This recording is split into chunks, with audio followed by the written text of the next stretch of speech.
3. Okay. We can have witty banter beforehand. That's how the news anchors do it. Exactly. Witty banter. Daredevils, yeah. Whoever they are. Elena, really quickly, how do I pronounce your last name phonetically? Bertozzi. So it's hard Z's like pizza. Bertozzi.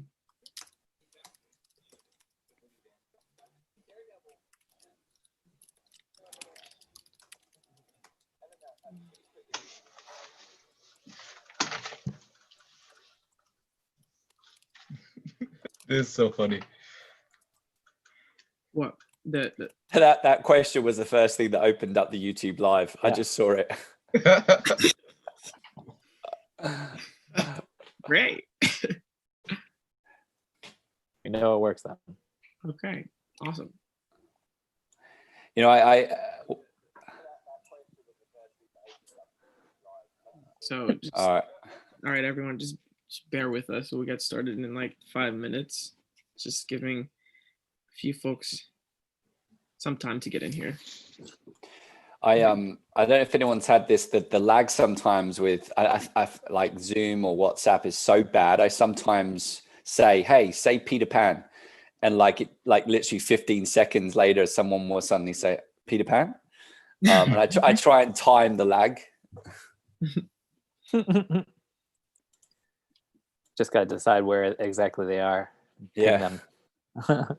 It seems to be more than 15 seconds. Yeah. Yeah, I just turned it off,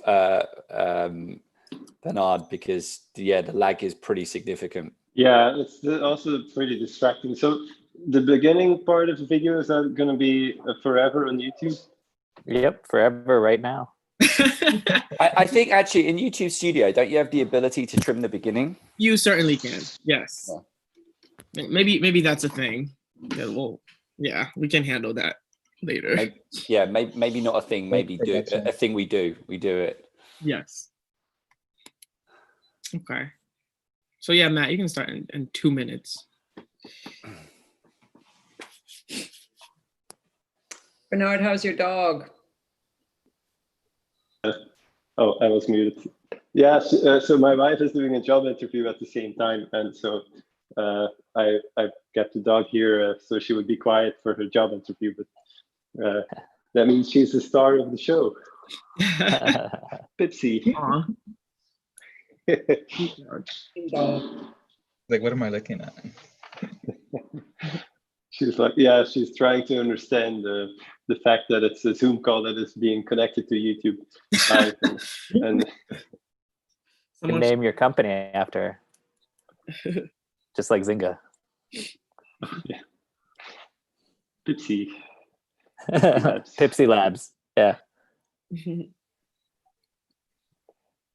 Maybe now we'll have extra viewers. Yes, have a dog on your show, you're guaranteed to have more viewers. So yeah. Those dog cams. All right, Matt, you can. Maybe it would just be show and tell. Matt, you can get started whenever you're ready. Excellent. Okay, so hello and welcome to Digital Media Connecticut's live YouTube series, Let's Talk Media. My name is Matthew Worwood, and I'm the Associate Director of Digital Media and Design, and I also work with a whole bunch of other professors from 6 different institutions in Connecticut around this collaborative that is trying to support a digital media pipeline in digital media, film, television, and game design. So today's show is primarily focused on game. And we're really super excited with the panelists that we have in front of us, who are pretty much nothing short of remarkable when you learn about their career journey. So we're going to have an initial discussion, including an introduction of this panel, and then we're going to have some time for questions and answers sessions that are primarily for you. So anything that's not covered in the show, we can make sure that we get that covered as part of that session. So that's focused for you to ask those questions. But during the show, if you have any additional questions that come up, please do utilize the chat function. We have the support of Marvin, who is the coordinator of Digital Media CT and has been pretty much leading this effort in setting up all of these episodes and setting up the questions and marketing it. So a big thank you to Marvin, who is on the show as well. So our first panelist is Dr. Elena Bertozzi, and Dr. Elena Bertozzi is a game designer and developer who works with teams of physicians, scientists, artists, and programmers to make games that help people help themselves. She is a professor and director of the Game Design and Development Program at Quinnipiac University. Her research interests lie in the intersections of gender, technology, and sexuality. Please see Arcada Arts. And Marvin, perhaps you can put a link to that in the chat. Yep. And Solutions eGames for information about previous published games, research, and other materials that have been produced and led by Dr. Elena Bertozzi. Our other panelist is Eric Jean-Pierre, who graduated from UConn's Digital Media and Design program in 2017 with a concentration in game design. Eric was fortunate enough to secure a position at the game agency soon after graduation and has worked on a variety of games that support a number of industries in Connecticut, but also outside of Connecticut. And you'll be learning more about his work as well. Our other panelist is Kenneth Thompson. He's a professor at UConn Digital Media and Design, leading the game design concentration. Before joining UConn, Ken worked in the gaming industry for 8 years, directing game projects from start to finishing, programming unique scenarios using game development tools, and working with publishers such as Sega, Electronic Arts, and Activision. He's also worked with blockbuster franchises such as Iron Man, Spider-Man, Captain America, Madagascar, Shrek, and over a dozen more. So perhaps you may have some questions related to Ken's work in that field. And our final panelist today is Francois. So near the end of 2009 in Belgium, Bernard decided to combine his passion for game design and game programming by starting the first company dedicated to the development of prototypes using game technology. This is called Preview Labs. And again, Marvin, perhaps there's an opportunity to share a link in the chat regarding Preview Labs. Previews Labs turns ideas into interactive prototypes, allowing its clients to evaluate concepts early on. This service enables them to explore more different concepts and ultimately helps them to be more successful developing new products. In the first 10 years of Preview Labs, Bernard oversaw the development of prototypes for over 168 different concepts for clients, including Walt Disney, Imagineering, and Yale University, but also a large amount of startups seeking to develop new products. In 2016, Bernard established Preview Labs' US office, which is now based in Guilford, Connecticut. And therefore, Bernard is a representative of Connecticut's gaming industry, which we also will be talking about primarily on today's show. So without further ado, what I would actually like to start off by doing is having the panelists just go and introduce themselves, but with a little bit more of a focus on their different areas within the game design industry. So perhaps you can start off by kind of like looking at different sectors within games. So quite often when we talk about game design, we might think about the entertainment. But if you could maybe kind of introduce your relationship with the sector that's applicable to your work and provide some information about that particular sector, that would be super helpful. So we'll follow the list based on the introduction. So we'll start off with Dr. Elena Bertozzi. Over to you, Elena. Thank you so much, Matt, and thank you for including me in this talk. So many people think about the game industry as being primarily about entertainment, but actually a very large and growing sector of the game industry is educational games, or games that are for what the area that I work in are games for health or games for impact. So in those cases, what you're doing is you're trying to communicate some important knowledge to players through play.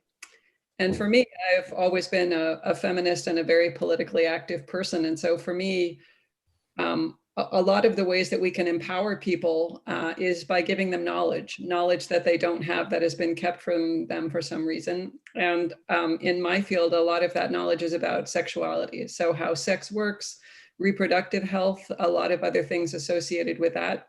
And so some games that I've worked on include, for example, the Hot, Horny, Healthy game, which is a game that we developed with the National Institute of Health in Mexico to help teach men who have sex with men how to negotiate condom use and talk about HIV status.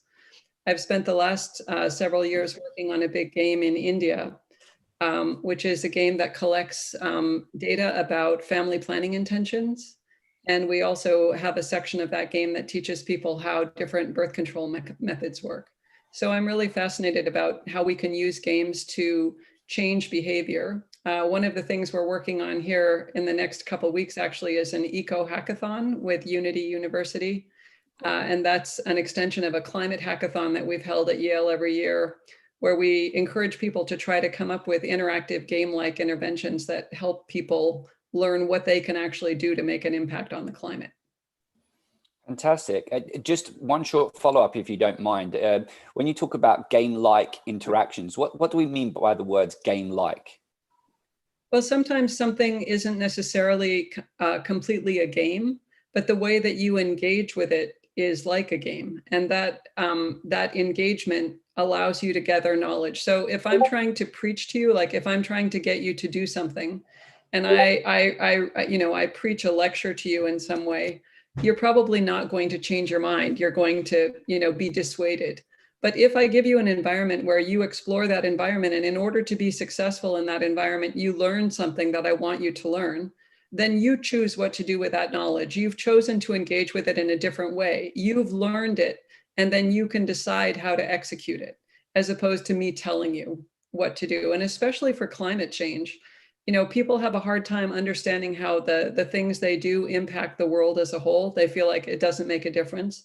But through interactive play-like environments, you can actually show them that. And it's been really amazing to see that happen at different hackathons. Thank you. And I think we will probably come back to that again. I think that this concept of serious game and to your words, the construction of knowledge or distributing knowledge to people where maybe knowledge is kept from them, I think is going to be a really interesting topic, particularly around so many of the social issues that are taking place within our society at this moment. So switching over to Eric Jean-Pierre. So Eric, I worked with you in the digital media and design program. Super excited when you were fortunate enough to secure that position at the game agency, which is another company based in Connecticut. And if I recall correctly, a company that focuses a lot with partnering with corporations to support training and other forms of education. Perhaps you could talk a little bit about the game agency as well as your role working in the projects that they secure. All right. Thanks, Matt, for introducing me. So I work for the game agency. We make a couple of different games. Like in-house, we make the training arcade games, which are games where you could come in as a user or client and like make questionnaires and insert them into any one of our games and generate a link and send them out to players to play, to like pass, train, teach them about something.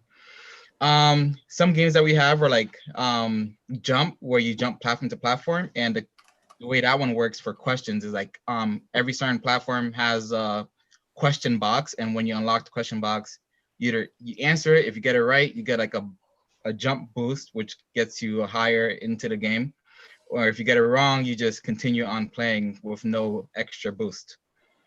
One of our most popular games and one of our standard games is like Jeopardy. We just started getting really good with that game. We got that game licensed from Sony, and we're like the only official Jeopardy licensed game right now.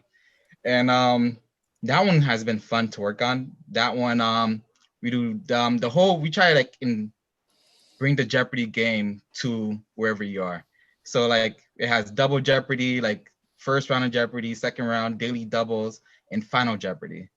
And for that one, we've done a lot of like development. Like we started doing instructor led, which is where you host a Jeopardy game and you invite a whole bunch of people, and the instructor controls the pace of the game and asking players, oh, what category do you guys want to play?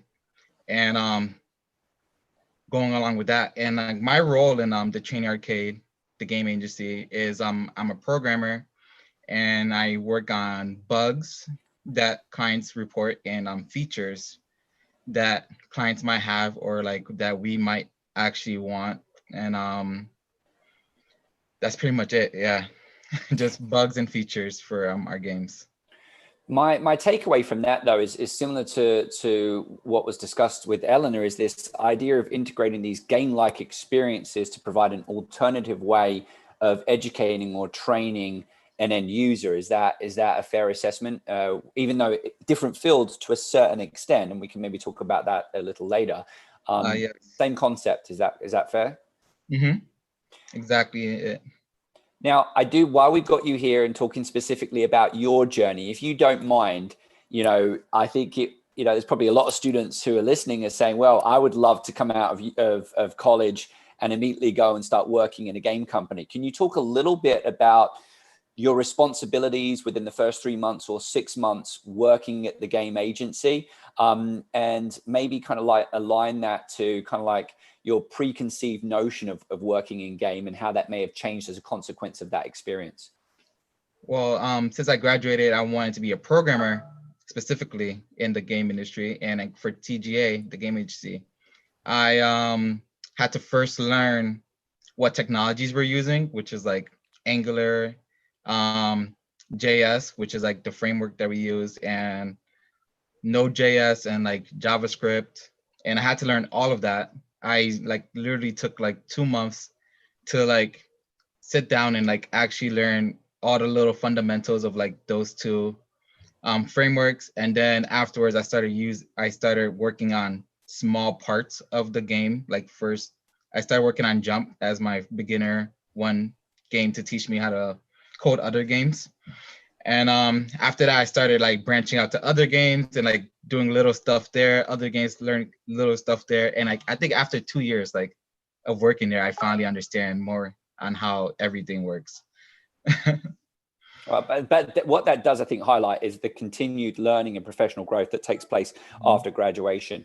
All right, thanks so much for that introduction, Eric. And now we're going to kind of transition over to Ken Thompson. And I would be interested if you could talk a little bit about some of your work and research at UConn, but then also maybe talk a little bit about the differences to that work, Ken, and perhaps some of the similarities when you compare it to your 8 years in what seemed primarily focused toward the entertainment industry.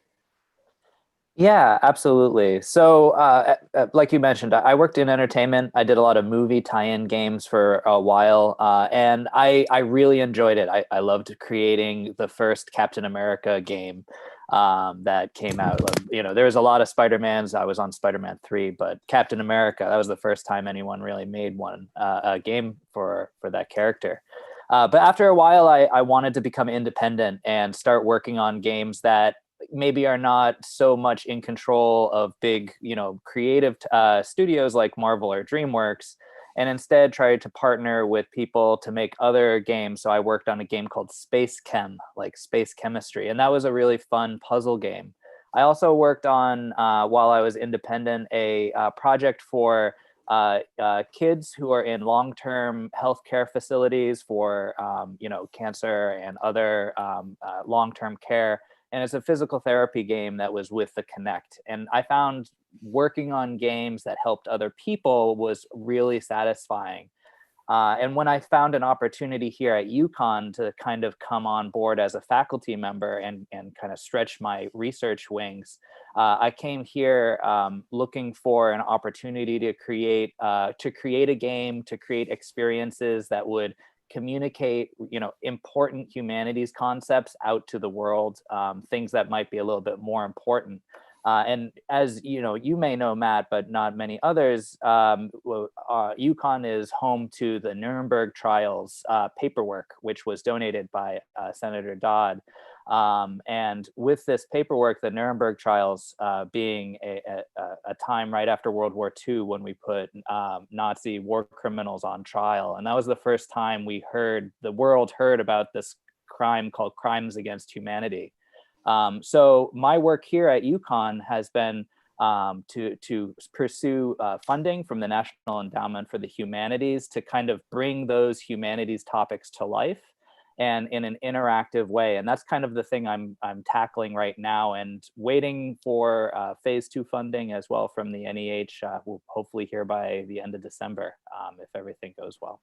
So, you know, that's been really awesome to be able to work on something that for me matters personally, and hopefully bringing the next generation the stories that they haven't been hearing lately, which there's been polls out about the lack of knowledge around World War II. And I think that games and you know, interactive projects play a big role in making sure that we tell the important stories to the next generation.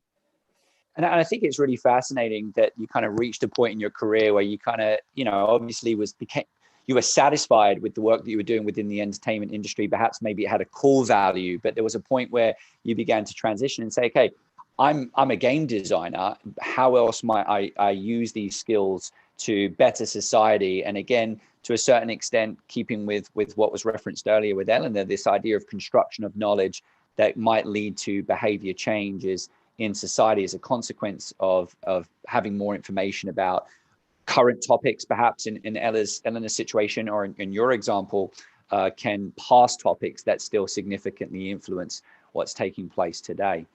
So we're going to transition now to Bernard Francois, who, you know, I think for me a significant focus is the fact that you've established a game company in Connecticut. So maybe you could talk a little bit more about Preview Labs and perhaps offer a little bit more specifics that was maybe absent in my introduction in terms of work that you've been working on as part of that company. Yeah, sounds good. And also thank you for having me on the show. This is pretty exciting to do it live. So yeah, as you mentioned, I started a company called Preview Labs. So we do prototypes with game technology. First of all, when I started out, I was actually describing it as prototypes for games, purely games for entertainment, for fun. But this is also a story where it kind of changed over time, where we saw that using the same skills, we can do so much more than just pure games with a focus on entertainment. So that's something, yeah, that we noticed. Like in the beginning, well, first of all, we did a lot of prototypes for mobile games for entertainment, as having started around 2009, 2010. But from there, we started noticing definitely an interest in from academia and outside to use games for training and other purposes, health behavior change and such. So the first prototype we ended up doing, I think back in 2012, for Yale was with the Child Study Center, which was about measuring the level of avoidance and anxiety disorders, where people actually play a game where they see a spider, and then the movement of the player in the game actually is measured, and you can measure the difference between if there is a spider and no spider. Then you'll see that people with arachnophobia will behave differently, and that was actually something they then measured. And from there, we ended up doing a lot more in the academic world, and continued in entertainment as well. And it goes beyond to just the distinction maybe between games for entertainment and learning. I mean, there's also other things such as like interactive installations that could be used in theme parks that use game technology. There's all kinds of applications of VR and AR. So that's a wave that started coming up for us around 2014. We started doing projects with VR and AR, where these new technologies make people wonder what is possible in their own domain, and they want to figure out some things about it to see how can we apply VR and AR. And this happens in academia, but it also happens in industry. So that's one of the things where people approach us and say, okay, we want to try something. We want to test this new technology. We want the prototype to see what it means. Yeah. Bernard, and I don't want to make any assumptions regarding the audience. So, I think you've mentioned the word prototypes a few times in your call, and you're obviously it's in the kind of like bio associated with Preview Labs. The word preview, I think, potentially suggests some type of prototype. Yes. So can you talk a little bit specifically about what problem your company is addressing when you say that you create prototypes? And who is it for, and why is it useful? Why is it something that, anyone who's interested in games need to think about in terms of the problem that you're addressing? Yes. So first of all, I start with a very quick definition of what is a prototype. So a prototype, it's kind of like a version of a product. In this case, it could be a game, which doesn't necessarily meet all the requirements for the final product that you would buy, that people would buy. So for a game, that means it could be visually very simple, or it could be extremely short. It could be a 5-minute experience. Nobody's going to buy a 5-minute game. But it is made in order to answer some key questions about the concept itself. So the question could be if a certain interaction is interesting, if a certain way of teaching something through a game is effective. You don't need to teach hours and hours of content to figure that out. Sometimes it's also made for a pitch. So I'm already answering the second question as well. So first of all, the prototype answers certain questions by being more focused on specific aspects. And the reason why people use it is, well, in order to answer those questions. So what kind of questions have we got? So for example, I mentioned just testing a certain idea. Let's say we're talking about a game for pure entertainment, and people are thinking of, okay, if we do a game like this and maybe we change it a bit like this other game and maybe add some fresh ideas in the mix, would that still be fun? Or it sounds like this could be fun, and let's test it, let's verify this. So the reason why people do that is because game development, you do a big upfront investment. You have to invest for the creation of the game. That's a lot of man hours, person hours, and days and months that actually go into that. So it can be extremely expensive. And the reward, if you start selling your game, is only at the end. So people have to be cautious with how they spend their money. So they kind of want to prototype and test the concept to make sure they're developing the right game. And from the prototype, they can learn. So we can get a prototype much faster done than the actual full product. So people can try it out, they can learn about it, they can adjust the concept a bit. We iterate, so that means we do multiple versions of the prototype in which we gradually change the concept, or sometimes radically change the concept to find the right concept before they invest the bulk of the money into the development. And so what we do as a company with Preview Labs, we focus on the very beginning. And other than just testing a concept to see how it may need to be adjusted, people also use these prototypes for pitching. So it can be that, well, quite a few of our clients have not enough funding for the whole game, and then they want to use a prototype to kind of convey the concept. So that's also something that it's used for. Thank you, Bernard. And I might come back at some point to prototyping and how what you do, students might think about applying within their own work. So maybe we'll come back to that. But I do want to kind of open it up to the panel and kind of ask our first questions, because we've used the word game-like, and to a certain extent, Bernard, you started to talk about experiences as well. So just thinking of this word gamification, game-based, game-like, I don't know if we're all talking about the same thing. But what I do know is that every so often when I've got my Apple Watch now and I'm doing a workout, I kind of get this spinny reward that tells me that I've taken more steps or more calories. And yes, to a certain extent, I do stare at it and think it's really cool. And there's part of my brain that says, hey, I want to try and get another reward. I don't know if that is game-like, gamification, but I feel like it is an experience that seems very similar to games. So I was wondering if we could talk a little bit about what this concept of gamification means, but with some specific examples about where we're starting to see these experiences be part of our everyday lives with digital technology. So I'll open that up to anyone who wants to kind of jump on that first.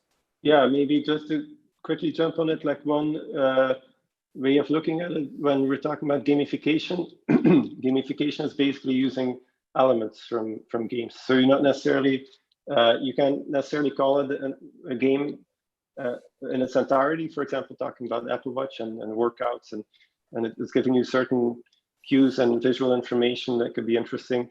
And those are elements typically borrowed from games. So if we're talking about separate elements, that would be called gamification. While if you have, something that you could consider or that could adhere to some definition of what a game is, where you can say you can win or you can lose or whatever that definition is, then you can say it's a game. And then you talked about serious games if games are used for purposes other than pure entertainment. I'll let the others. I think Elena's. And it looks like Elena wants to come in here. Elena. Yes. I think gamification is a hot button topic because for many game designers, gamification is a dirty word, which is just where you're going to take elements like badges and stars and little sounds and try to motivate people to do something they don't want to do. Like it's often a dreaded intervention in the workplace where they say, okay, we want you to work harder. So we're going to turn this into something where you get badges if you do this particular task. And for a game designer, that can be very distressing because basically they're trying to make people do things they don't want to do by giving them rewards. And that's a kind of malicious use of games, I would argue. So good gamification is sort of what I was talking about before when you are helping people do something they do want to do, right? So you like your watch because you want to work out. And so if your watch helps motivate you and helps keep track of your progress and helps you work out, then you see that as a beneficial process and you engage in that willingly, which is very different than if it's imposed externally by some institution or organization that's trying to make you do something you don't necessarily want to do, but will benefit them. And so for me, the distinction between good gamification and bad gamification is really, is the game product, first of all, an enjoyable experience for the player? And is it helping them accomplish something that they want, that they see as beneficial, as opposed to trying to make them do something they don't want to do? And a great example is the app Running for Zombies, Running with Zombies, I guess it's called. And it's a game in the sense that you run your usual running loop. But if you run it through this game, partly through your run, suddenly zombies will start chasing you. And you're motivated to run faster and to do your run differently because the app is actually intersecting with your behavior and giving you, different kinds of feedback on that activity that you might not otherwise have. So I think there's all kinds of really interesting gamification and game-like interventions, but it has to be done carefully and well, because otherwise it can be really unpleasant and even malicious. Yeah, and gamification can come in a lot of different ways. One of the things that I like to point out is that every single parent that is watching this is a game designer. And I can tell you that for a fact, because if you clean up your room, who can clean up their room the fastest? Let's go. All right. Yeah. So that's a game. It's a very, very small game, and it has a very specific audience, and it doesn't work after a certain while. But some of those times, those motivational factors can really matter. So, whether you're a hobbyist or whether you're a game designer with official title doing it full time, we all make games at a certain point. It's just in our nature to try to do things like this. So, but Ken, that example makes me think that I'm actually on the bad side of gamification, because I'm not sure my kids actually want to tidy their room. But I think that the take. I have a class. You have a class, yeah. Okay, all right. I will get into that. And Eric, I don't know. I'm interested to know whether or not you had heard of gamification before getting into the industry. If you did, and you can kind of recall, how has that concept of gamification, your understanding of that, changed now that you're in the industry and perhaps doing some kind of like game-based interventions that could fall under this umbrella term? Oh, Eric, you're on mute, Eric. Before the industry, I did not know about gamification, turning stuff into games. But now that I am in it, I've started like gamifying everything I do, to be honest. Like learning or like reading a book, I'm like, all right, read this book and you can watch TV for an hour. Or like I do that to myself because like I know like this is beneficial and stuff like this will benefit me in the long run. And like gamifying everything just makes doing stuff way easier than before, if that makes sense. No, it does. And I think that I think also that you introduced this idea of the fact that you enjoy playing games, and it's kind of like you can take that enjoyment and engagement and apply it into different settings as well. All right, so switching it up a little bit, I do want to focus specifically on Connecticut's industry, because that is one of the objectives of Digital Media CT. So, you know, given the fact that we have kind of focused on serious gaming with the panelists here, I'm interested to know what opportunities exist today, and potentially what opportunities you envision will exist tomorrow, and perhaps maybe there might be more opportunities for people who want to get into games. When it comes to Connecticut's industry, what does that industry look like? Where are the opportunities? And to a certain extent, if you don't mind, and I'm throwing a lot here, what are the type of skills that students need to be developing today in order to operate and navigate that future industry? So very specific to Connecticut. So let's maybe, you know, Elena, if you don't mind, maybe we'll start back on you. When you think about Connecticut's industry today and in the future, where are the opportunities, and where do you see the growth taking place in the future? I think a lot of serious game applications with, for example, there are a lot of military associated companies in Connecticut. The military has for years been using games to train people. And so there are many opportunities in terms of applied uses of games in a lot of the different kinds of industries that are already in Connecticut. I think ESPN up in near Hartford is also, the whole esports industry and the growth of esports is an enormous growth opportunity. So, you know, my program produces a lot of grads every year, and those grads have a lot of experience, you know, with all different kinds of technology, just like Eric, you know, different programming, but also an understanding of how to make interactivity work, right? So how do you engage people through interactive media in a way that is compelling? And I think the pandemic has really demonstrated how critically important it is to be able to communicate across technology, and how to make interactive media really compelling, and do that by understanding what motivates people to engage. You know, how do you reward people appropriately? How do you keep the challenge level at the point where people are continuing to participate? And I think if you talk to, I mean, all of us have talked at different events, and what we really need, I think, is more investment from the state in the game industry as a whole, and to make it make it so that people like Bernard and Spheregan and other companies that really use gaming technology to be more successful in the state. Okay, and actually, Bernard, I'm going to go to Ken, but what I'm going to come toward is this concept of entrepreneurialism and starting up your own agencies potentially to address some of the things that Elena referenced. So that's coming to you, but Ken, to just kind of pick up, you know, those opportunities. Elena referenced esports. Is that kind of like, you know, I know that's just growing worldwide. Is that applicable to Connecticut, or are there other opportunities as well specific to Connecticut? Yeah, well, so in terms of esports, New England, especially Connecticut, has a very interesting, I mean, we've got ESPN, but we also have NBC and a lot of broadcasting from the in this area. And all of those groups are starting to look to esports as we enter a time where it's very difficult to get many people together at one time. Esports and playing video games online competitively for prizes up to millions of dollars are becoming more and more commonplace. And we're starting to see the rise of facilities being built as well. You know, we've seen in New Jersey and in Massachusetts as well, these things. So there's a lot of excellent esports players at UConn and also at other universities here. There are several esports programs.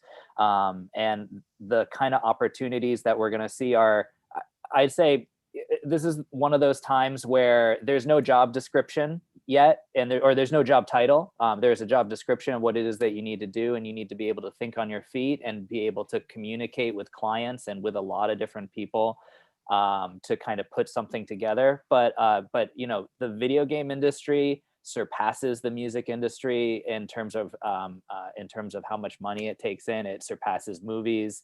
It surpasses regular sports. So I see that being a huge component going forward. But in terms of, you know, the other opportunities, there's also, yes, a lot of educational applications and other kind of prototypical applications, but also training in other industries. That's something that Connecticut has had a lot of strength in. Regionally, we have access to the New York City marketplace, but also we don't pay those New York City prices.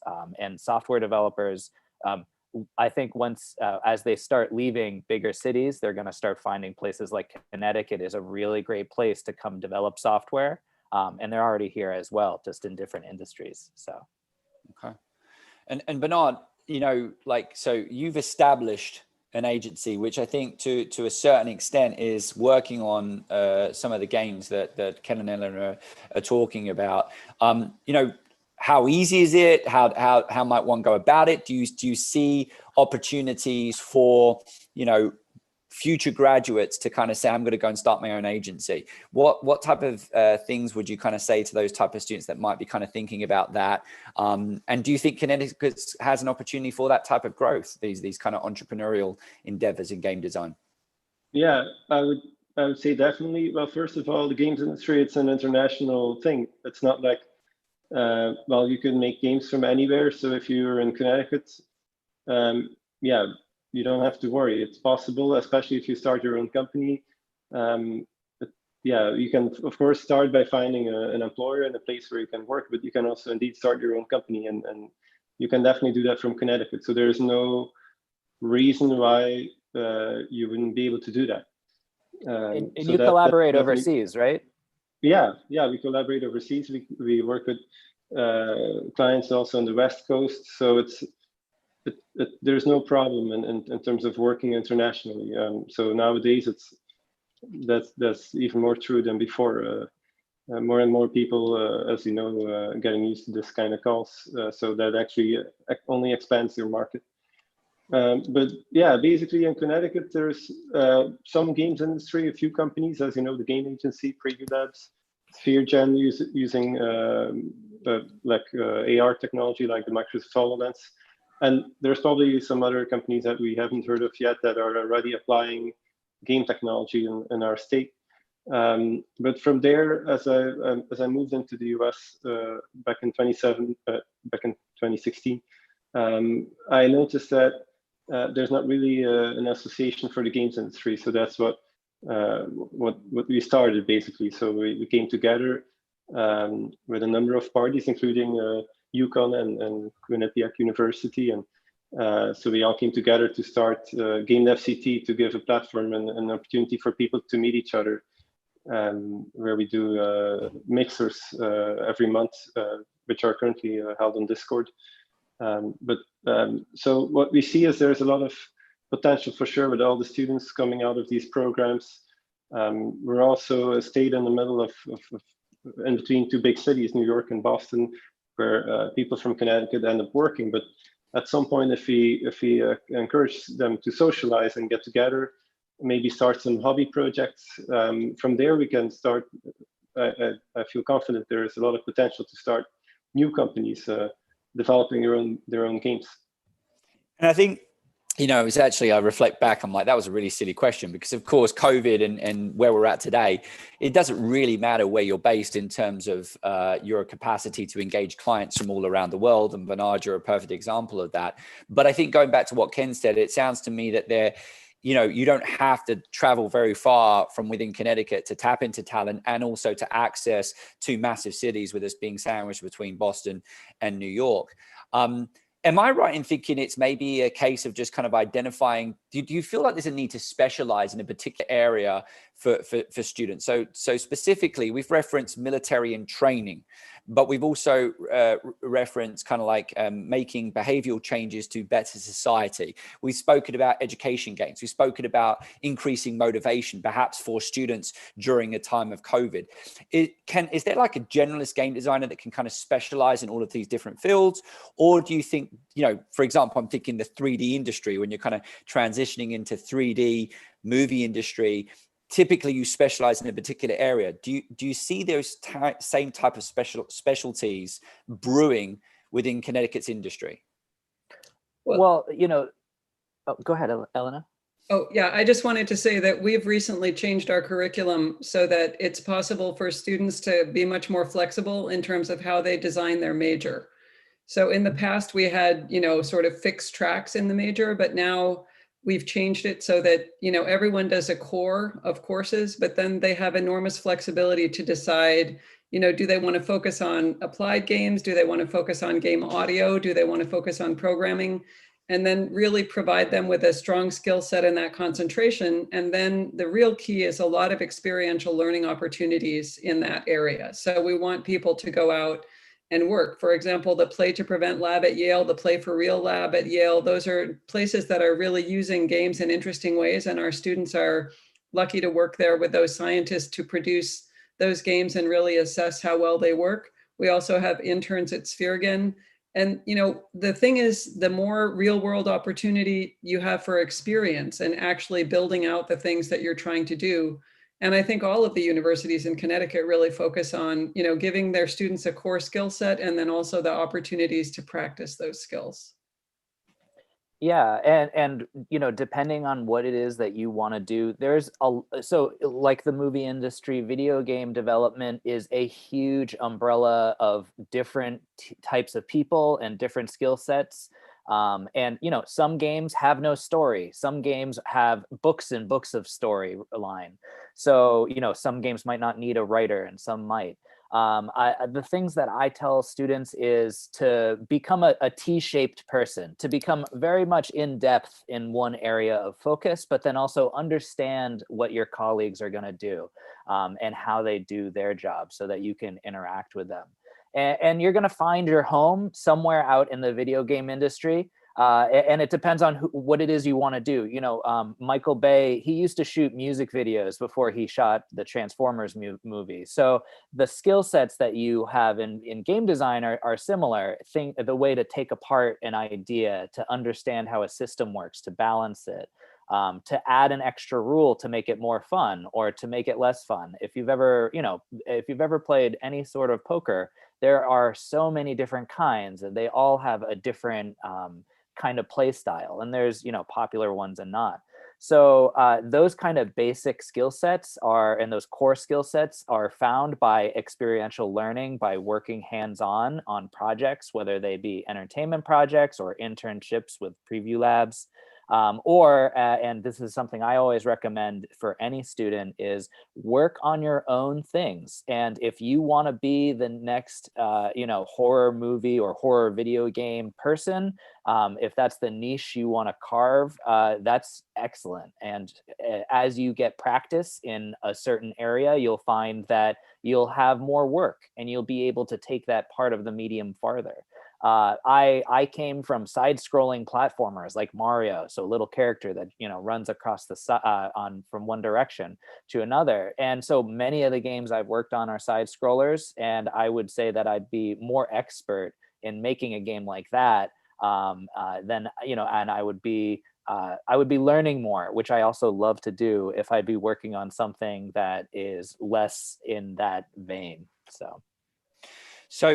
I think I want to kind of transition it over to the Q&A session. So I'm going to ask one last question, and then Marvin, if you could get ready on chat, and hopefully we've got some questions coming through to the panel. And if you do have some questions and you want to ask someone specifically, please make sure that you reference who you would like us to direct your question to when you post it into the chat. Otherwise, we'll just kind of open it up generally to the whole panel. So here's a question, and I say this very delicately, but I do think it's given the mission to try and inform students when looking toward the game industry and wanting to pursue a career in games. There are a lot of students that I feel I interact with that know a lot about playing games, and they're really passionate about playing games. But when I begin to ask them about the other side, which is the making games, they seem to know less about that. And so I wonder if there are some questions that students wanting to get into games should be asking themselves before they necessarily make a commitment to pursuing a game program or a career in games. So if you've got some questions that they should be considering, or even things that they should know, I think it would be great if we could kind of share that in today's call. So anyone want to take that first? I would say if you're considering making games, you would have to like first understand what is it about games that you like. Is it like the features, or like the way the character moves side to side, or like the art, the graphics, the story, and try to figure out what part of that whole process do you think you could contribute. Like maybe you're a good writer, or maybe you've learned some code and you're like, maybe I could be a coder. There's a lot of different things going on for like games now. They're like they're focusing on skins, I've noticed. Like, so maybe you want to like get into like making like 3D clothes assets, or on like a fake model, or like there's some games that focused intensely on sound. Maybe try to work on 3D sound and how like to create a good ambience. I know there's a lot of technology that goes into just lighting, and like just the lighting part is like a science, and like you could do that. Yeah. I would say that introspection can really help, and understanding what it is that you personally enjoy doing can really make, because if you're gonna do a job, you're gonna do it at least 8 hours a day for the rest of your life. So hypothetically, you should enjoy it. So thinking about what it is that you like, is it that like Eric was mentioning, is it the drawing? Is it the audio? What is it that fascinates you? For me, it was the rules and how you can change one little number and make the sniper rifle not as accurate or too accurate and overpowered. That's what really made me stay up at night talking with my older brother till 1 a.m. trying to dissect, well, this game would be better if only we changed this rule, or this level would be better. Thing I would like to add is when we're talking about enjoying to play games versus enjoying to make games, it's indeed important to make that distinction. And I imagine everybody who needs to make a decision about what to study and what to become will probably think about, okay, what do I get excited about? And you have to be careful not to substitute that question by like where the answer would be, I get excited about playing games, but playing games is not what you would do if you make games. So it is important indeed to look into the different disciplines that go into game development, and having a good interest in games is definitely helpful and I would say important when you're a game developer, because it gives you a lot of inspiration, games you played in the past and such. But you have to really know that you're choosing game development for the right reasons, that you're not choosing game development because you're not really interested in a lot of things and you want to and you're interested in games because games are motivating to play, but it's about the making, and you have to dig a little deeper in your interests and see what really interests you. Like if you're interested in programming, if you had some programming classes before maybe, or artwork creation, or game design, if you have a lot of ideas on playing games and if you like to think about these things. So those are the questions I think you need to ask yourself. Because otherwise you could end up in a situation where you see, oh, this is actually not what you wanted to do, and so that's important because it is competitive. And I think I'm conscious we might have some questions, so I'll go to Elena, but I think in summary, I'm kind of seeing this T-shaped analogy that Ken's referencing, and to a certain extent, maybe looking toward programs, such as Pierre and Yukon DMD that maybe allow for that T-shape, for you to kind of like maybe focus in on an area, but also understand how your area relates to everything else. So it is a journey, but it is a journey of discovery and having to get into the weeds, into something, as Bernard was referencing. Elena, we'll just close with you on this topic, and then Marvin, we're going to switch over to Q&A. I'm always surprised with incoming game students. So if you're joining a creative writing program or a music composition program, you understand that you need to come up with writing. You need to write every day, right? You need to write music every day if you want to be a composer. But a lot of people who come into game design do not practice coming up with game ideas all the time, which is really, if you want to be a game designer, it's a muscle, right? That you have to practice. You have to actually say to yourself, can I come up with a new original idea for a game every day, right? And have a notebook where you write those down, and actually, because very often people in game design programs, when you ask them design a game, that's really not a question they've done before. It's not something they've tried. And so going back to what both Ken and Bernard and Eric said, if this is what you want to do, practice doing it, right? If you think you want to do it, try doing it and actually see how that feels. And so that's one thing we try to have kids do right away early on in our program, is see if they really enjoy that process, because that's integral to what you will be doing as a game designer. You know, not just playing, but making. It's a very different. And we got some thumbs up from Ken. And you do, I remember I heard a panel from Microsoft Studios, and it amazed me, but they said, well, we interact with a lot of people that apply, but they've never made games. And, you know, and he said, you know, ideally you've got these summer months, you've got these opportunities at your degree programs, you should be making games and you should be graduating with a portfolio of games that you've made. So it seems like it's a process that's going to continue. Ken, you reference you're always learning. So it's a case of making sure you're always learning, asking questions about your industry and your interests, as Eric said.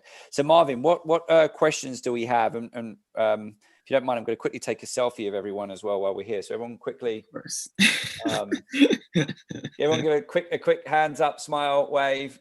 Okay, I'm going to post this as the questions are coming in.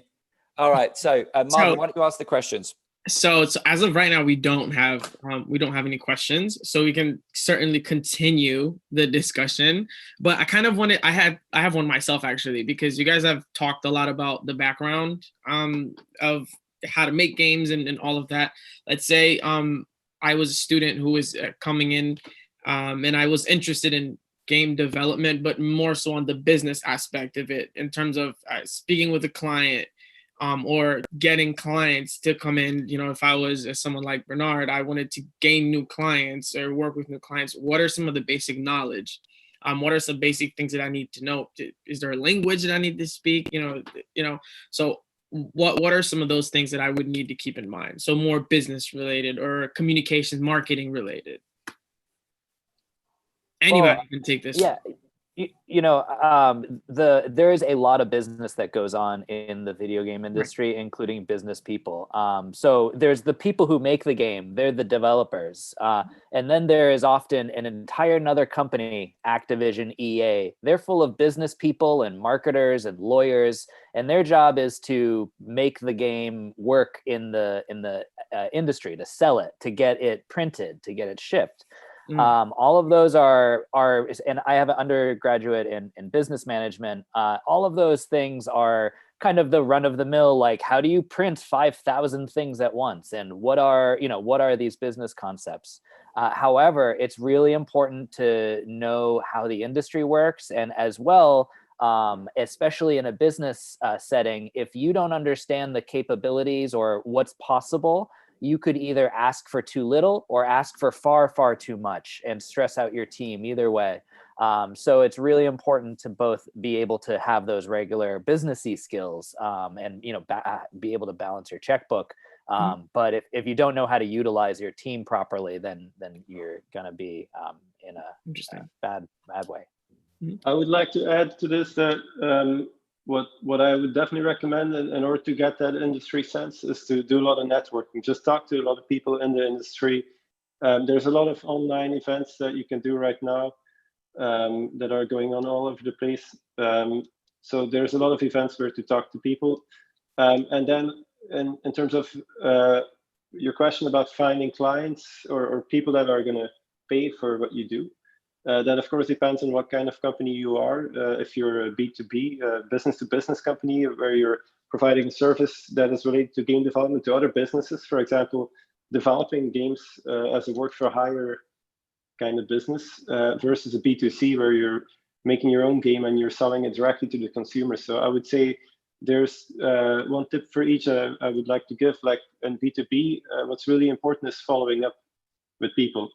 It's a little story. When I started initially with Preview Labs, I also wanted to know, like, is this company even going to work? Is it possible to run a company that just does prototyping? So I went to a trade show and I started talking to some people, and in the bar there was this guy, John Vici, he was one of the co-founders of PopCap Games, the Jewel, and basically he expressed a lot of interest and And I said, okay, that's really cool. And then afterwards, I was waiting to receive an email where he would explain how we would start working together, and that never came.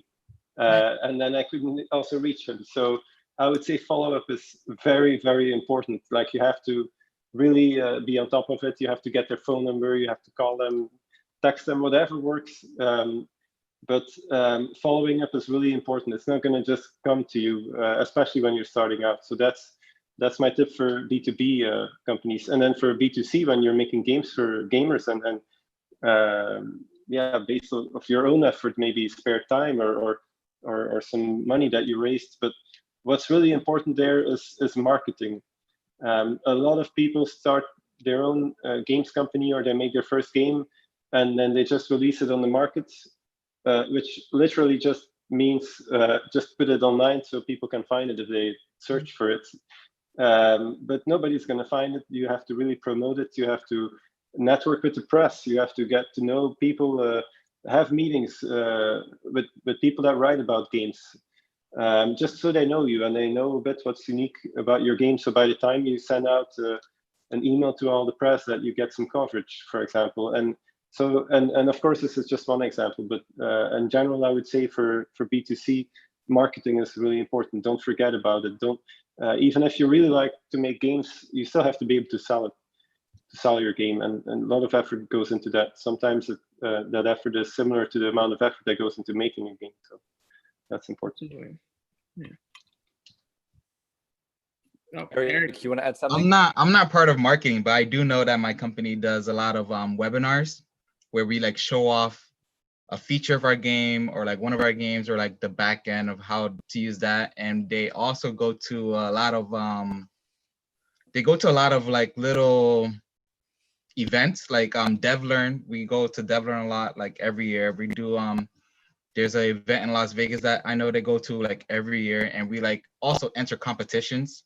We have gotten a lot of awards for like one of our games that we work with this other company called Everify, that's in Washington, which is like games targeting children, teaching like empathy and like compassion and like stuff like that. And like that's how we usually get our name out there. We also like give out free stuff. People like free stuff to promote our product. Cool. Yeah, you know, I really love the online community that you were mentioning, putting webinars up. The game development community online is really amazing. And game developers as well, asking for feedback on your own project. We game developers, we're lurking on Reddit and on, you know, the game dev section. We're lurking in the Unity chat rooms, the same as you, the students who are working on it for the first time. So, you know, there are times where you'll be interacting right away with professionals who have been working in the industry for years and years. I think that's one of the really amazing and cool things about game development, and just you know, the way it works is we're all online and we're all collaborating. Cool. And if you don't mind, I think that's a really good point you're bringing up there, is kind of like, where should you know, students in Connecticut who want to get into game design, high schoolers, college students, and even kind of recent graduates, where should they go online? And, you know, particularly interested in the Game Dev CT network that you was referencing, Bernard, and I know that Elena and Ken. So is there a web link? Is there anything that you want to communicate as we kind of look at closing this off? Yeah, so there's gamedevct.org.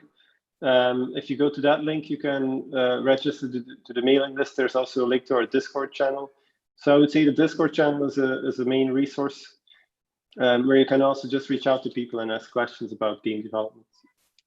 And I also want to promote our annual game jam. So last year, we all worked together to do a game jam. So the Global Game Jam is a worldwide event where everyone gets together, and we had 2 sites last year, one down at Sacred Heart and one up at Quinnipiac, and hopefully we'll be able to do that again this year virtually.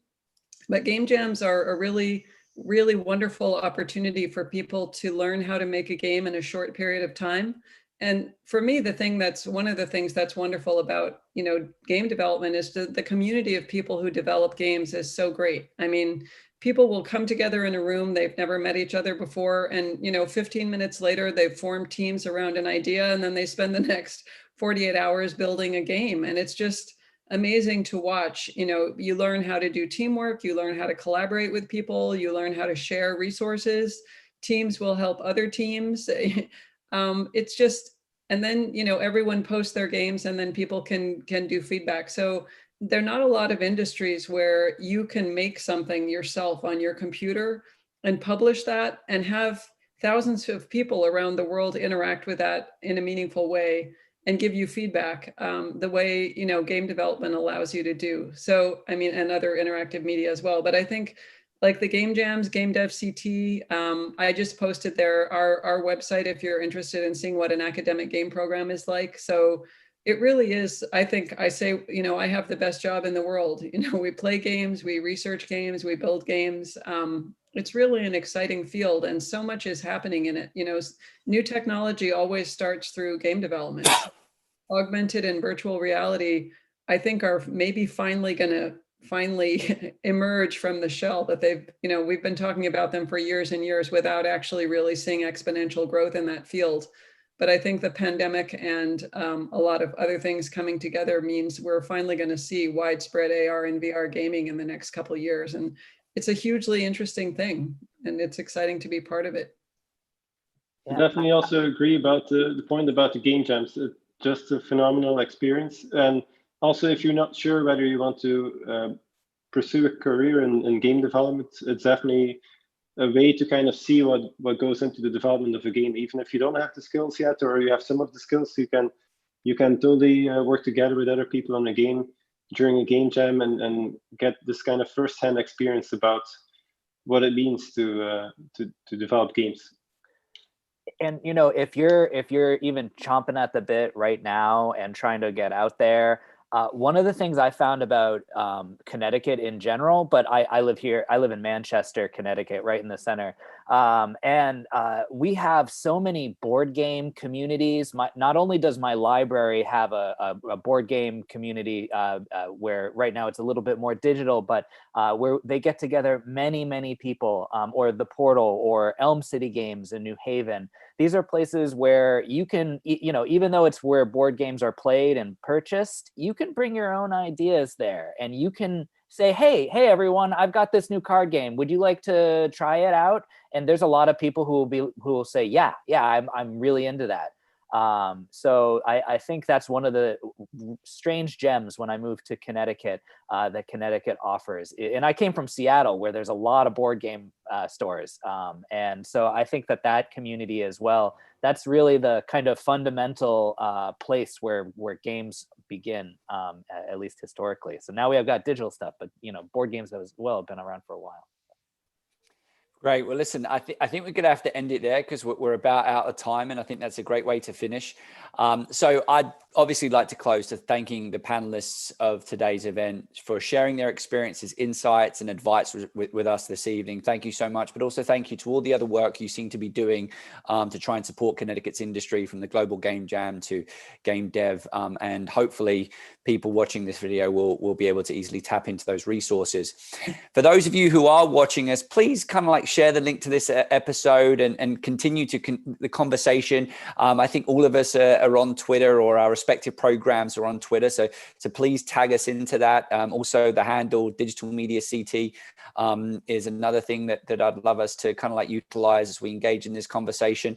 But to kind of close, I do want to do a big shout out to Marvin Lewis for moderating the questions, but also all of the work you do behind the scenes to kind of put these events together. This, of course, is one of many Talk Media events. We've also got a great podcast called Select Plus CT, which is certainly growing its audience, and an episode dedicated to game and talking a little bit about some of the work that Elena referenced with Yale University.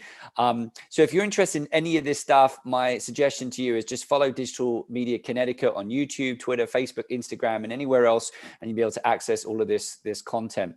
So thank you so much for everyone participating in one way or another, and I look forward to continuing this conversation as we continue to help and support Connecticut Connecticut's game industry grow. Thank you.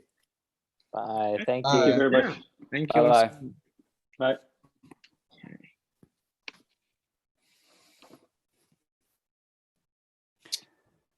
Okay.